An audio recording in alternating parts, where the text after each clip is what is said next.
So we're familiar with and we know how fast the market is moving. So let's talk about how we handle that from a buyer's perspective.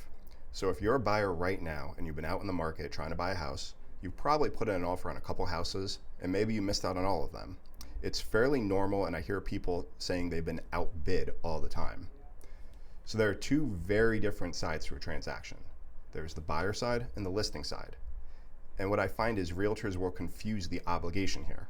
So if you're going to hire an attorney to get a divorce, there would be no confusion that your attorney represents you and the other attorney represents your spouse. And the goals are not aligned when it comes to that. The goals are aligned in the sense that ultimately we want to receive a divorce, but each person is trying to get the most money. That's how a business transaction works. In real estate, we forget the business side of things because most real estate agents are not business people, which can be a problem. So let's figure out how, as a consumer, what that looks like and why does that matter. So if you're a buyer working with an agent whose skills aren't sharp, they believe any deal within real estate is what they specialize in. Selling, buying, renting, investing, very different skill sets. So here's what you need to know about that. If you're working with a fairly new agent to make an offer on your behalf, as the listing agent, I'm reviewing, let's say, 2 or 3 offers on a home. I'm going to look at that agent's name. Do I know that realtor? Does that realtor handle this specific area? And do they have experience, or let's call it a track record? If there's an agent's name on a contract, it's likely in my 14 years, I've seen that agent's name and I've worked with them before. That's not a requirement, yet it's something we do take into consideration. The second piece is I'm going to look at the lender and maybe the attorney, and I'm going to look at the terms. If I don't know any of the people involved, which is pretty rare, I may have some hesitations. The last thing I'm going to heavily rely on is the way it's presented, the way the terms are written and communicated. And to some extent, we're judging your offer based on the way it's presented. So 3 offers come in.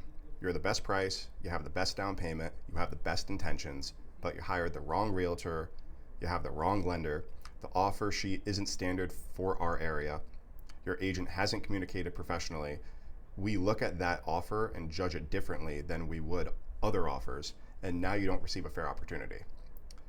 So what we experience is a buyer thinking it's not fair.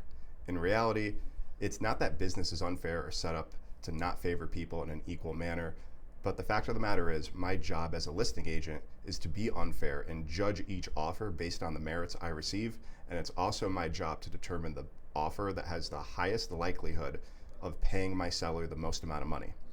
That is what my job is and what I'm supposed to do. So if you're a buyer, what you can do is hire an agent who knows the marketplace. Another benefit to that is we're listing homes every week and several properties every month. So we might even have a home in our pipeline that hasn't officially hit the market yet. Also, just understanding that everything you do, such as how your offer is presented, the agent you're working with, the mortgage lender, the legal counsel, and your terms are going to reflect your ability to buy the house. And it's not always the most expensive offer that wins the deal. If you have more specific questions on how to look good in the eyes of a seller, contact me directly.